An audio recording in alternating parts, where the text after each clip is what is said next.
Од финансиско крварење и заробени институции до обнова на довербата и воспоставување нови механизми за отчет на власт. Вака министерот за добро владење Ербен Фетај ја оцени првата година од мандатот на владата. Фетај вети финансиски истраги по кои ќе се конфискува незаконски стекнатиот имот и ќе се спречи злоупотребата со државен имот. Ова прва година беше тежок период, но беше година на надежда, затоа што не почунавме од нула, туку од минус.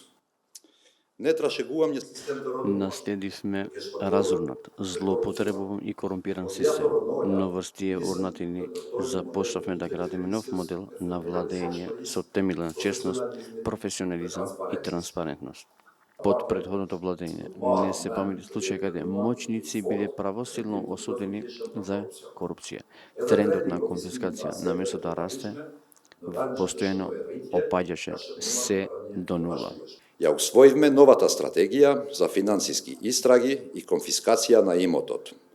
Го основаме Националниот совет со кој ќе председавам јас, за да ја претвориме ова стратегија во конкретна акција. Имотот, стекнат со криминал, ќе оди во буџетот на државата, за граѓаните, за социјален развој, а не во џепот на корумпираните. Над 70% од буџетот бил веќе потрошен пред нивното доаѓање. Институциите биле претворени во алатки на злоупотреба, планови останати мртви букви на хартија, правосудството заробено. Но токму од таму почнало градењето на новиот модел на владење. Формирано е меѓуресорско тело за борба против корупцијата. Прв пат согласи за граѓанскиот сектор. Повторно е активиран Советот за соработка со граѓанското општество, замрзнат од 2022 година. Донесен е годишниот план за добро владење за 2025 година, достапен јавно на веб страницата на владата. Овие достигнувања се само почеток.